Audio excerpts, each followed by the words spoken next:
Bismillahirrahmanirrahim. Assalamualaikum warahmatullahi wabarakatuh.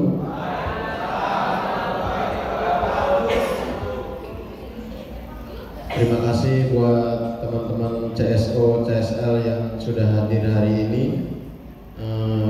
Kita berkumpul di sini dalam rangka pelatihan rutin yang bertemakan, untuk saat ini bertemakan K3 yang akan disampaikan oleh Pak Dedi. Yang terhormat Pak Dedi dengan Pak Aldi yang sudah menyempatkan hadir pada hari ini, rekan-rekan supervisi semua yang sudah hadir beserta teman-teman yang tidak bisa saya sebutkan satu persatu. Mengawali kegiatan hari ini, saya ingin mengimbau kepada teman-teman karena supaya waktu tidak terlalu panjang, saya harap teman-teman nanti pada saat di penjelasan dari Pak Dedi, lalu nanti ada penyampaian beberapa lewat video, disimak ya, jangan bersuara dulu. Nanti ada waktunya untuk bertanya, baru silakan bertanya. Karena agar pelatihan ini berjalan dengan lancar, tidak terlalu lama. Karena semakin lama ruangan ini akan semakin panas karena AC di aula ini mati. Terus terang AC di aula ini mati, makanya pintu selalu terbuka. Jadi agar tidak terlalu lama, takutnya pengap apa gimana. Jadi teman-teman disimak secara seksama ya. Oke, memulai kegiatan pelatihan hari ini, langkah baiknya kita berdoa supaya lancar. Ilmu yang kita dapat hari ini bisa berguna di kemudian hari. Berdoa menurut agama dan kepercayaan masing-masing. Berdoa dimulai.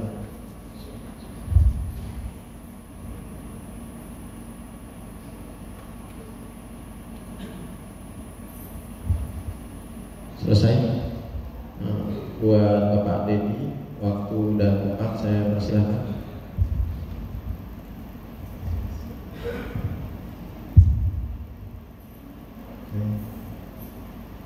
Bismillahirrahmanirrahim. Yang saya hormati rekan-rekan semua, yang saya hormati para pengawas dan semuanya yang saya cintai. Sedikit saya mau sampaikan, kita nggak usah tegang-tegang ya, kita santai aja. Tolong disimak karena ini bukan hal yang mudah dan bukan hal yang sepele. Namun demikian, insya Allah mudah-mudahan semua bisa berjalan dengan baik.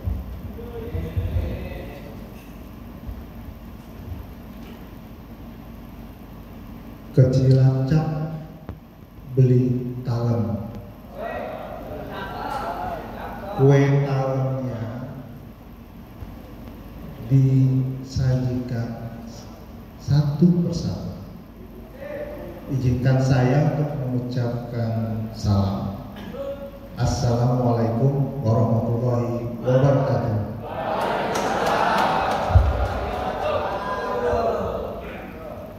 Biasa ya. Oke. Teman-teman, hari ini kita akan melakukan pembinaan dan sosialisasi. Kenapa saya katakan pembinaan dan sosialisasi? Karena sifatnya adalah bukan training, tapi hanya mendengar dan mengetahui serta tanya jawab. Jadi ini adalah pembinaan tentang keselamatan dan kesehatan kerja atau K3 untuk pelaksana kebersihan. Kebetulan yang hadir sini sudah pelaksana kebersihan, baik yang outdoor maupun yang indoor. Lanjut. Basic safety artinya adalah keselamatan dasar. Teman-teman, kalau seandainya saya tanya nih, kalau seandainya dikatakan keselamatan dan kesehatan kerja atau K3 itu, yang terpikir pertama kali apa? Ada nggak yang terpikir pertama kali apa? Ya. Pernah terpikir nggak keselamatan kesehatan kerja yang pertama kali terpikir rata-rata nih yang saya tanya itu rata soal kecelakaan, kecelakaan kerja mereka. Nggak salah juga sih sebenarnya, tapi intinya mengenai basic safety ini, teman-teman bukan ketika kejadian itu telah terjadi, tapi bagaimana kejadian itu jangan sampai terjadi, gitu ya. Kalau kita kejadian sudah terjadi, maka itu sifatnya adalah accident atau kecelakaan, bukan lagi bagaimana menerapkan keselamatan sebelum kecelakaan terjadi. Nah, jelas ya. Artinya kita akan pelajari bagaimana supaya tidak terjadi kecelakaan dalam lingkungan kerja, yaitu untuk diri sendiri maupun untuk orang lain. Tolong diingat ya bahwa keselamatan, kesehatan kerja itu bukan hanya untuk diri sendiri kita, tapi juga untuk orang lain. Bisa aja orang lain yang kena dampaknya. Kita lagi kerja nih kecipratan orang lain, lagi nyemprot, itu kan nyemprot dia cret, kasubak kecemprot ya, itu kan nggak boleh. Kondisinya adalah bagaimana kita menjaga keselamatan diri kita dan keselamatan orang lain, gitu ya. Oke, lanjut. Ini nggak banyak kok, cuma 20 spot aja kita. Selayak pandang.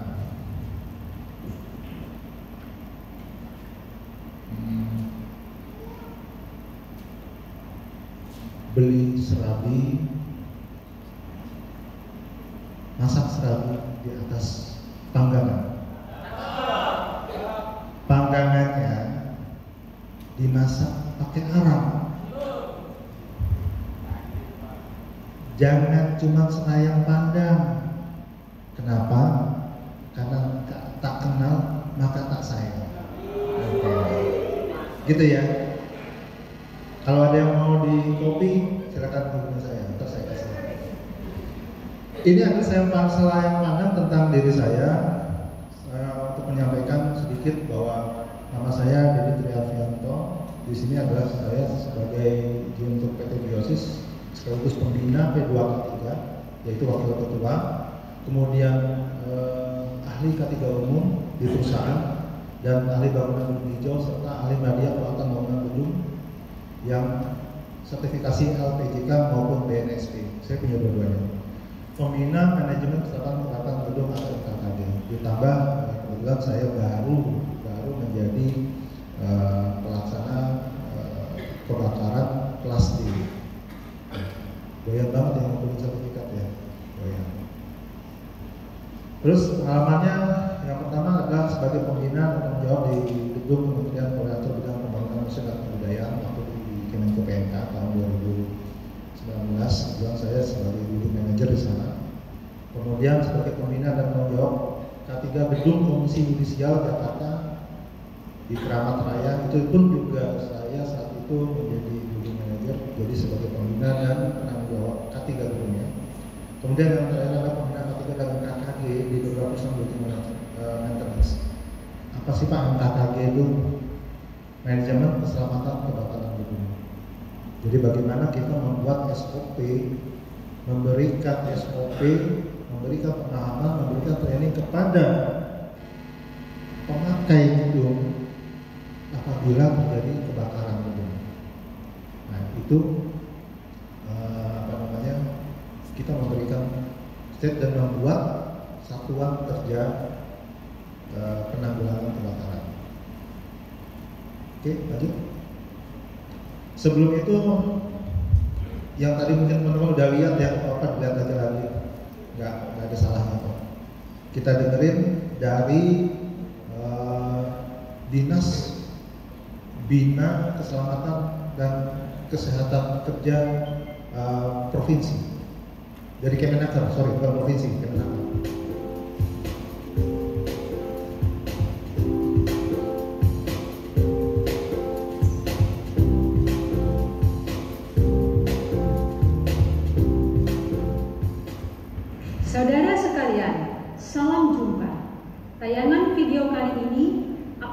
membahas mengenai pencegahan kecelakaan di tempat kerja.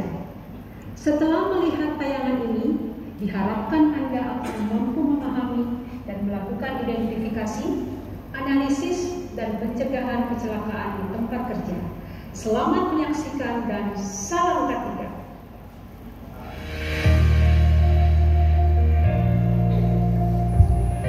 Ini dari pembina K3 sesuai peraturan Menteri Tenaga Kerja nomor 03 Kecelakaan adalah suatu kejadian yang tidak dikehendaki dan tidak diduga semula yang dapat menimbulkan korban manusia dan atau harta benda. Jadi, semua kerugian perusahaan yang disebabkan oleh proses produksi itu merupakan kecelakaan baik yang terjadi pada tenaga kerja, peralatan produksi, produk, atau kegagalan proses produksi. Pencegahan kecelakaan mempunyai tujuan untuk meminimalkan resiko kecelakaan yang terjadi di tempat kerja agar perusahaan dapat menjalankan proses produksinya dengan aman dan efisien. Adapun ruang lingkup pencegahan kecelakaan ini adalah 1. Antisipasi. Antisipasi ialah kemampuan untuk memperkirakan, memprediksi, dan mengestimasi bahaya atau hazard yang mungkin terdapat pada tempat kerja yang merupakan konsekuensi dari penggunaan peralatan dan mesin produksi. Rekognisi adalah mengenal bahaya atau hazard di tempat kerja yang berhubungan dengan pekerjaan dan pemahaman dari efek atau akibatnya terhadap para pekerja maupun masyarakat di sekitarnya. Evaluasi adalah proses pengambilan keputusan yang hasilnya adalah tingkat bahaya atau hazard dalam proses produksi. Proses evaluasi digunakan sebagai pendekatan dasar dalam menentukan tindakan pengendalian yang akan diambil. Pada tahap evaluasi ini dilakukan justifikasi melalui pemeriksaan peralatan dan mesin dengan membandingkannya dengan standar peraturan yang berlaku. Pengendalian adalah merupakan proses untuk menurunkan tingkat resiko bahaya atau hazard yang mungkin diterima oleh pekerja yang dapat mengakibatkan kecelakaan. Ada beberapa contoh teori kecelakaan yang ditemukan seperti The Domino Theory oleh William W. Harridge. Dalam teori Harridge menyatakan bahwa 88% dari kecelakaan disebabkan oleh pekerja, 10% disebabkan oleh pekerjaan, dan 2% karena takdir Tuhan. Namun pertanyaannya adalah, apakah kita akan pasrah pada takdir? Takdir memang tidak bisa dirubah, tapi ada yang bisa kita rubah kalau kita mau berusaha, yaitu nasib. Itulah makna dari penerangan keselamatan dan kesehatan kerja atau ketiga yang sesungguhnya, yaitu merubah nasib menjadi lebih baik. Ini bagus banget, merubah nasib menjadi lebih baik. Mari kita pahami teori domino lebih jauh. Menurut teori domino, kecelakaan dapat terjadi karena adanya 5 tahapan yang saling berhubungan. 2 tahapan ada di luar perusahaan, yaitu lingkungan sosial atau latar belakang dari tenaga kerja dan sifat-sifat individu tenaga kerja. Sedangkan ada 3 tahapan di dalam perusahaan, yaitu perbuatan atau kondisi yang berbahaya, kecelakaan, dan cedera atau rusak.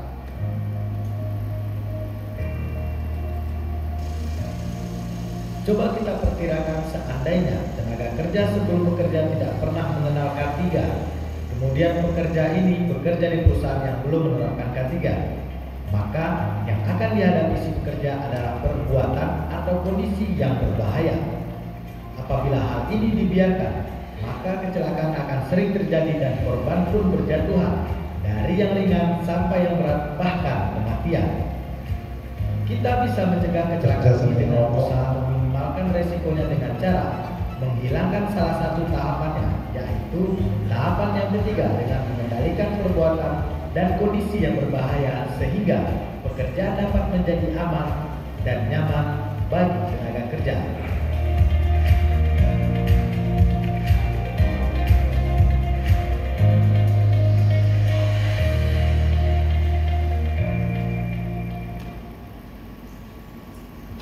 Oke,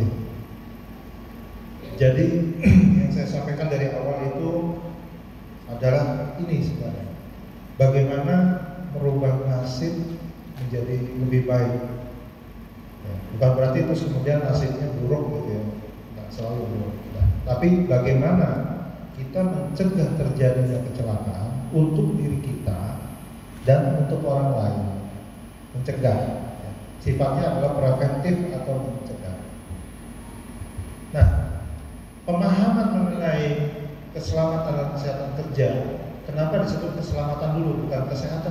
Apa K3 itu apa? Kesehatan dan keselamatan kerja bukan salah maksudnya, cuma kurang benar. Kenapa? Karena harus keselamatan dulu, baru kesehatan kerja. Terkaitnya itu, kita melakukan keselamatan pada diri kita, maka kesehatan akan kita dapat baik saat bekerja maupun beberapa tahun periode ke depan. Ini saya sampaikan aja contohnya. Saya dulu pernah pegang Rumah Sakit Cipto Mangunkusumo. Saya waktu itu menjadi pegang manajer projectnya. Suatu ketika saya duduk sama kepala ronsen dan kepala Kesling kesehatan lingkungan. Kita lagi keliling terus itu sampai di ruangan ronsen, kita ngobrol sama dokternya. Hasilnya sebenarnya saya nggak boleh cerita, tapi nggak apa-apa, ini udah rahasia umum.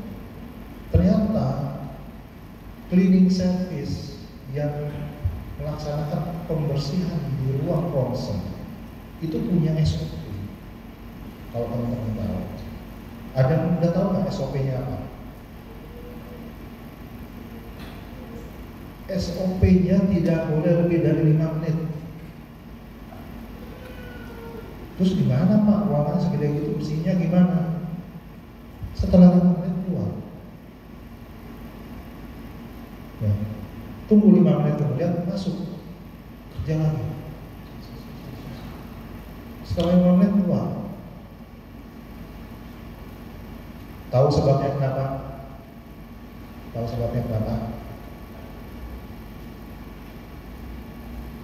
Mesinnya mati, kondisi mati, mesin ronsennya mati.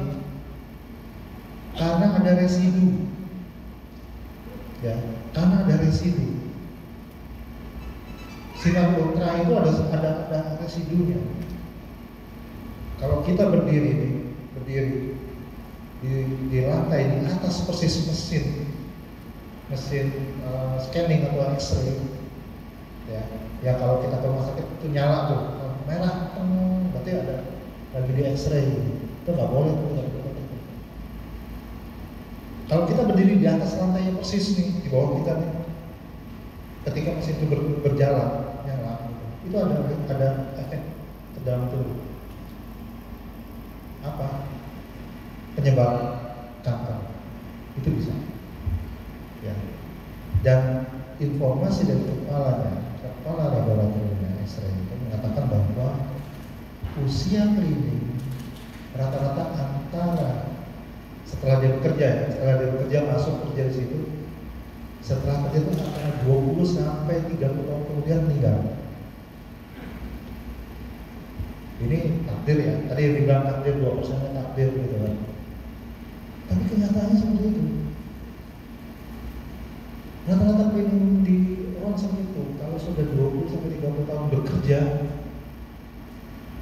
jangan meninggal. Indikasinya apa? Kanker darah, kanker prostat, kanker getah bening. Semua masuk ke situ. Nah, ini apa? Ini pencegahannya bagaimana Pak? Ini dia tadi. Ada SOP, ada standar pelaksanaan kerja yang harus diikuti. Bersyukur teman-teman tidak menangani rumah sakit. Ada yang pernah menangani rumah sakit belum? Sudah pernah? Ada yang pernah menangani di rumah sakit? Oke. Saya pernah menangani RCM dan NAIS, terus rumah sakit kanker yang lain. Saya sudah pernah mengalami. Jadi ada juga SOP-nya nih teman-teman. Kalau teman-teman lagi hotel nih, gitu, ada pasien nih di NAIS, ada pasien mau berhenti, minggir, berhenti. Karena apa? psikis. Secara psikis pasien itu harus dihormati dan harus dihargai. Dan tiap hari, teman-teman, tiap hari kalau boleh mau kulit itu namanya rambut nih. Rambut itu kalau dikulit itu satu sulungnya 120 banyak. Terus menangani cairan tubuh, tumpahan cairan tubuh itu tiap hari, baik itu darah, kulit atau feses. Itu tiap hari. Itu udah terbiasa. Jadi saya sampai sedih tuh waktu saya pernah nulis di Darmais, masa di Darmais. Nggak tahan juga sih melihatnya. Oke. Jadi kita kembali basic safety atau keselamatan dasar, yaitu adalah pengetahuan mendasar mengenai kemungkinan bahaya yang dapat timbul dalam suatu lokasi atau lingkungan ketika beraktivitas dan penanganan yang dapat dilakukan. Oke, secara gambaran begini, teman-teman kalau kerja harus tahu bahayanya. Nggak ada bahayanya kan? Setiap pekerjaan pasti ada bahayanya. Ngepel ada bahayanya nggak? Ada. Apa bahayanya? Pleset. Betul.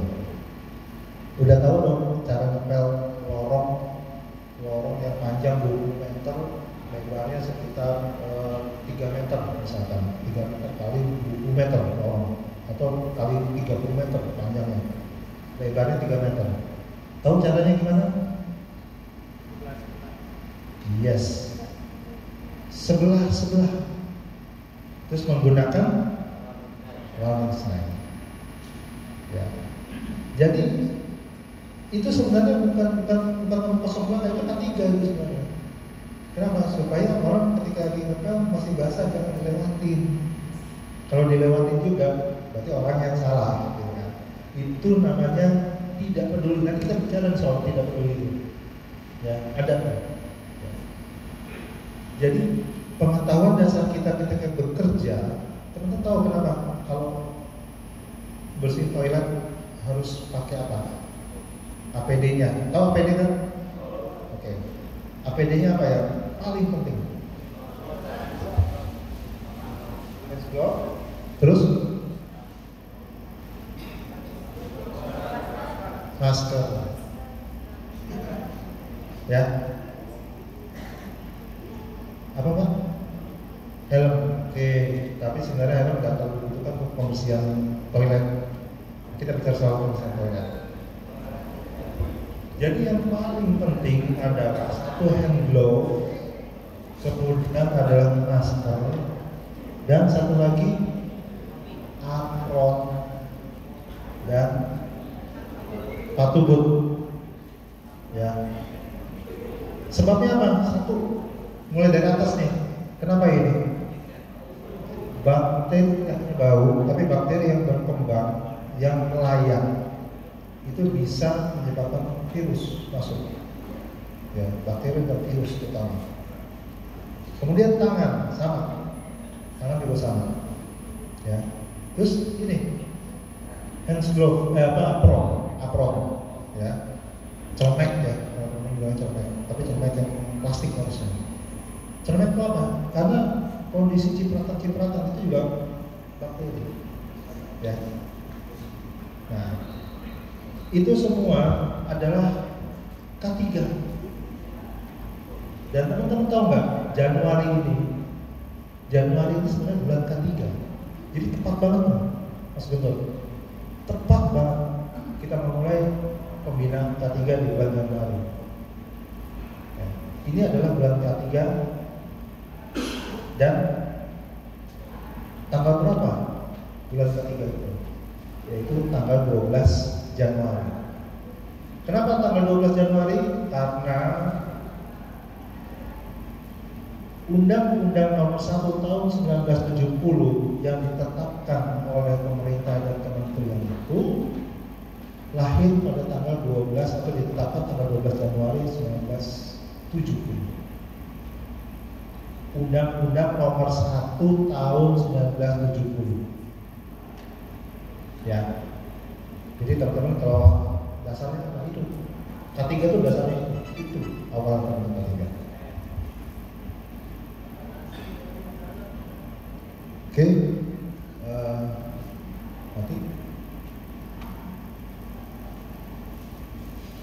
Nah, dalam hal tadi keselamatan dan kesehatan kerja, maka kondisi-kondisi inilah yang harus diperhatikan teman-teman. Ya, kondisi kalau kita melakukan pembersihan di atas pintu, tentunya kita harus kasih warning sign supaya orang yang lewat tidak kena debunya. Betul ya? Nah, itu namanya awareness kalau bahasa Inggrisnya, atau pencegahan atau kepedulian terhadap bahaya. Itu adalah basicnya. Tujuannya adalah satu, meminimalisir dan mengendalikan bahaya resiko atau bahaya-bahaya yang akan timbul. Yang kedua, mencegah kecelakaan dan cedera. Ya, tadi. Kemudian memelihara lingkungan dan kondisi tetap aman. Kenapa? Ketika terjadi kecelakaan dan cedera, maka tidak hanya merugikan diri kita dan orang lain, juga harta benda. Kenapa? Duit mesti keluar dong. Ada BPJS, ya tetap aja ada dana yang harus keluar. Ya. Jadi kondisi-kondisi yang seperti ini yang kita tidak inginkan. Lanjut.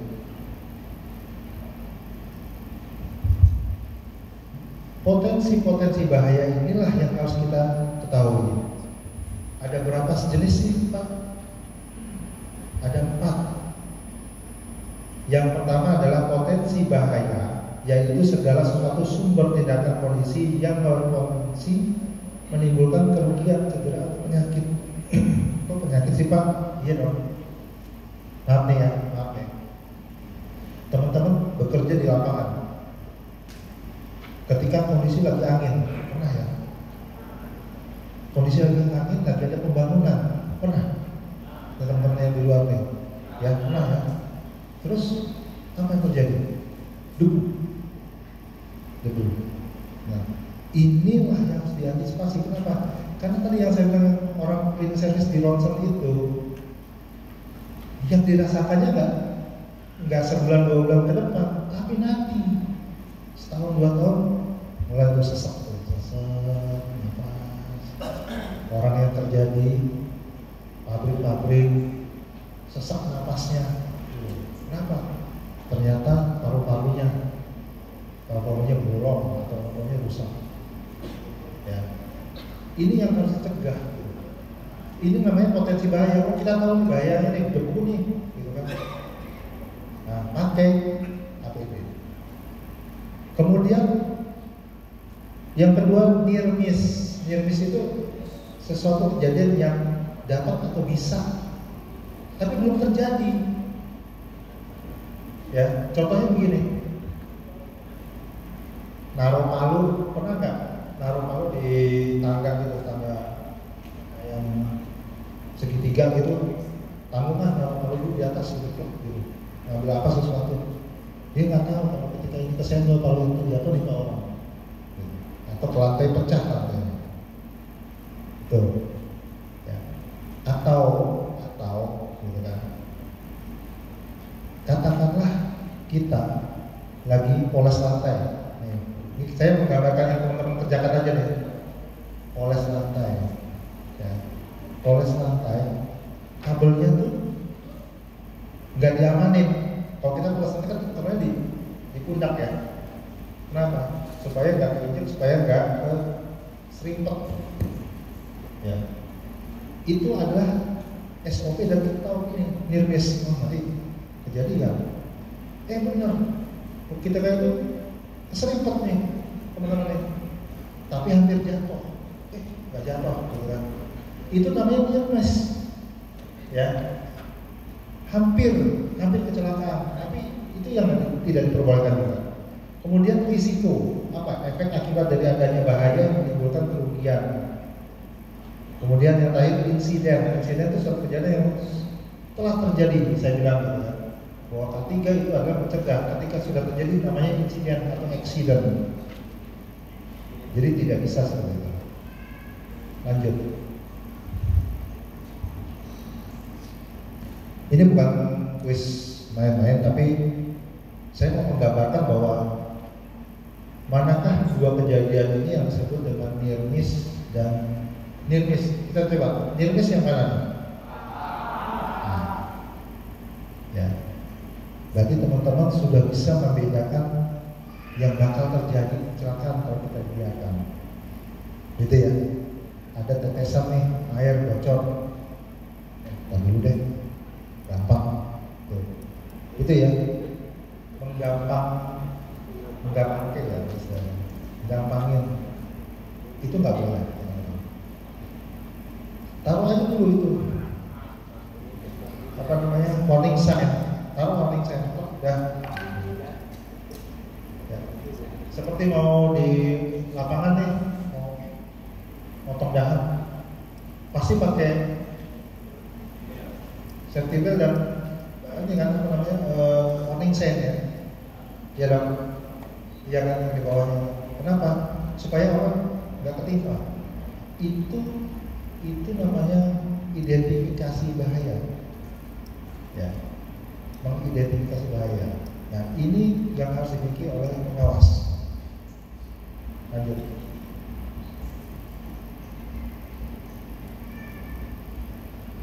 Kategori bahaya, karena kita bicara soal bahaya, maka ada dua yang mempengaruhi, yaitu kondisi, dan yang satu lagi adalah perilaku. Kita bilang cuek. Kondisi apa? Tempat atau lingkungan yang berpotensi menimbulkan bahaya kecelakaan kerja. Contohnya adalah peralatan dan mesin tidak layak pakai. Nah, ini ya. Ini harus pengawas terutama harus paham. Baik itu mesin potong gergaji, chainsaw, mesin potong rumput, atau polisher, ya, apapun, jet motor. Teman-teman tahu ya kalau jet motor itu bisa, semakin dia nozzle-nya dikecilkan, semakin dia bisa memotong sesuatu dengan mudah kayak pisau. Ya. Itu bahaya sekali. Itu mohon diketahui sebelum digunakan peralatan. Tempat kerja yang kotor, berantakan. Tadi lihat ya, kesandung, licin, ya. Faktor lingkungan kerja, suhu, kebisingan, ya, gerah, panas, ya. Terus caranya gimana Pak? Ya kita istirahat dulu, ya, kondisinya ketika tidak tahan. Kemudian kerusakan infrastruktur, atap bocor, tangga rusak, serta faktor psikis seseorang. Kenapa? Di rumah lagi senangnya sama istri, habis senangnya sama suami, anak dipanggil kepala sekolah karena berantem, ya. Tadi di jalan ketilang, senewan tuh, ya, senewan. Ini ceritanya nih, saya pernah nih kemarin mau pulang kampung, capek saya pulang kampung, mungkin saya mau naik bis, ceritanya. Saya telepon dong, karena saya nggak pernah naik bis pulang kampung, saya telepon sama operatornya. Saya lihat, karena saya lihat di internet jadwalnya, terus saya tanya, Pak, jadwalnya kok baru ada siang nanti ya? Enggak Pak, setiap setengah jam. Di internet Pak, marah orangnya marah. Bapak percaya internet apa percaya saya gitu. Bingung kan? Cuman karena saya harus mau ribut, oh ya Pak, terima kasih Pak. Ya sudah, gitu. Cerah. Tapi ke bawah tuh, itu ke bawah. Ilfil banget gitu. Pulang kampung tuh ilfil banget. Sebelum pulang sama istri kan keluar, diam aja, jangan kesel-keselan, ngomong apa kesel aja gitu bawaannya. Kenapa? Karena udah ilfil gitu. Nah, ini kemudian dibawa ke kerja. Nah, ini berbahaya ya teman-teman. Ini bahaya. Tolong kalau pengawas, kalau lihat seperti itu, tolong diperhatikan. Ini kerja kok nggak beres-beres, kenapa nih? Mungkin di belakangnya dia ada kejadian di rumah, ya. Tolong dipahami, dan itu bisa menimbulkan bahaya untuk orang lain dan dirinya sendiri. Kemudian perilaku yang pekerja yang tidak mempedulikan bahaya di tempat kerja atau nggak peduli atau cuek, ya. Tidak menggunakan APD, gampang, sebentar aja kok gitu kan, naik pohon, sebentar aja kan. Iya sih, apalagi musim hujan, ya kan? Hujan langsung naik tiba-tiba, masa tergelincir.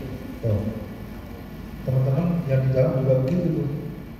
Tanggung nih, habis hujan, teras-terasnya, ya, tanggung, nggak tahu ada pegawai yang lewat, licin. Siapa yang salah coba? Airnya, lantainya, enggak kan? Enggak mungkin gitu. Brengsek di lantai gitu. Enggak mungkin juga kayak gitu kan. Malu dia, kenapa? Diketawain sama orang, apa? Rasa ke lantai. Enggak mungkin. Itu ininya mana gitu. Ya, jadi kalau apalagi yang kepleset itu pejabat, dan itu maaf ya, ibu-ibu lagi udah ngamen deh, ya. Nyebar tuh dirinya siapa sih, kalau bilang jangan kayak gitu ya. Jadi ada hal-hal yang sepele, menyepelekan. Kalau dia lihat, tolong diperhatikan. Kemudian bercanda saat bekerja. Iya, bercanda. Lagi potong pohon nih, colek-colek loh, gitu kan, potong deh, gitu kan, kepotong tuh, dahan yang salah, gitu kan, terus kesel, gitu kan, kesel. Nah itu juga tidak boleh dalam hal kerja, nggak boleh begitu ya. Main poliser misalkan, gitu kan, bercanda tuh. Tahu bercandanya gimana? Bercandanya itu biasanya dicabut itunya tuh, listrik yang cek, mati, gitu kan? Nah, itu lebih bahaya lagi ketika dia coba nggak sengaja tiba-tiba nyala, tidak. Jadi jangan bercanda. Apalagi kalau bercandanya tuh bercanda, itu repot panjang soalnya. Ya. Oke. Kemudian yang mengoperasikan fasilitas atau alat kerja yang bukan kewenangannya atau belum tahu mengoperasikan. Nah ini kadang-kadang gitu. Sering ya, gue paham kok mesin potong rumput, gue bisa begitu doang, pakai tuh. Dia nggak tahu ada tekniknya, betul ya Pak? Mesti lihat tuh, ini berbatu atau bukan? Langsung bawa aja, gue cepet aja, rental tuh, ya kan, kerikilnya rental. Ya udah, susah kalau kamu bercanda, gitu kan, nggak bisa begitu, itu bahaya gitu. Kalau kena benda, apalagi kena orang, itu bahaya asli. Oke, lanjut. Jenis potensi bahaya apa aja? Jenis potensi bahaya yang bisa terjadi apa aja? Satu, fisik, apa? Ketinggian, jatuh dari ketinggian.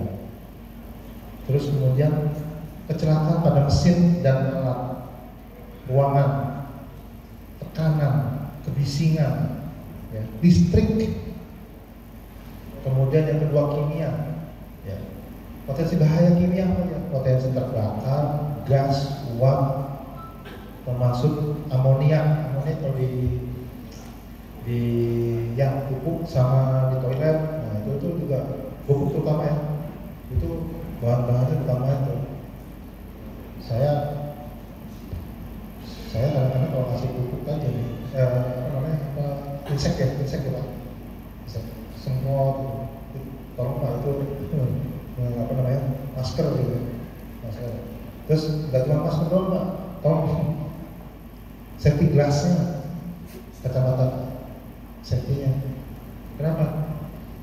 Kena angin nih, masuk mata gitu, langsung tuh, gitu. Dia nggak tahu ini masih nyala nih semprotan, nyemprotin orang lain gitu. Jangan tuh. Oh itu gak bercanda lagi tuh, udah langsung itu, ya. Nggak bisa tuh, nggak bisa ditolerir maksudnya. Biologi, jamur, virus, bakteri, hama, teman-teman yang lagi sakit, yang kurang sehat, terus kemudian batuk-batuk, ya mohon ditegur aja pengawasnya, tolong pakai itu kan, kenapa? Melindungi diri sendiri dan orang lain. Itu ketiga. Kemudian ergonomi, nah ini mungkin agak sedikit apa ya, teman-teman nggak familiar ya, ergonomi. Ergonomi itu yang paling jelas begini. Pernah bawa barang berat nggak?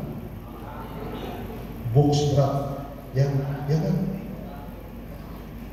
Kalau di luar kan mesin gendong ya. Berapa lama Mas? Bisa bertahan mesin gendong itu berapa lama? Iya, berapa jam? Iya, pastilah ya sakit di sini nih. Nah, itu ada SOP-nya. Teman-teman kalau ngangkat sesuatu juga ada caranya. Wah, berat nih ngangkat begini aja.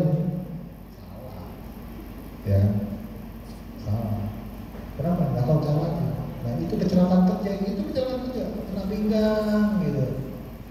Kecelakaan kerja, apalagi yang usia saya udah di atas 45. Nah, itu warning tuh. Jangan coba-coba deh. Nggak usah yang ngangkat 30 kilo, ngangkat yang 10 kilo aja, posisinya salah, selesai ya. Terus psikososial, stres, mengalami kekerasan, terutama di rumah tangga, pelecehan, pengucilan, intimidasi, emosi negatif. Ya. Udah gak enak di rumah, begitu ke kantor, kemudian salah terus, diomelin sama pengawas. Ya. Itu udah gak bisa dicolok tuh, kalau kayak gitu, betul ya? Gak bisa dicolok lagi. Udah mikirin, ya. Ditagih hutang, udah stres tuh, udah, ya. Gak usah kerja aja kalau gitu. Enggak, saya kayak gitu. Nah ini yang teman-teman juga mesti paham. Itu potensi bahaya ya, itu potensi bahaya. Kenapa? Ketika meledak marah orang lain kena. Ya, orang lain kena, diri dia juga akan kena. Oke, nah itu juga tuh tadi tuh apa tuh? Lanjut. Oke, kecelakaan kerja. Tadi saya bilang. Kalau kita ngomong K3 yang kepikir melakukan suatu kecelakaan kerja. Apa sih kecelakaan kerja itu? Suatu kejadian yang tidak diinginkan berakibat cedera manusia. Terus hanya cedera, tidak kerusakan barang, gangguan terhadap pekerjaan dan pencemaran lingkungan. Ya, lingkungan tercemar. Akibat kecelakaan kerja dan menyebabkan penyakit akibat kerja. Tadi yang saya bilang, yang orang yang kerja di pabrik, ya, atau dia kerja kantoran, ruangannya bagus, bersih, rapi.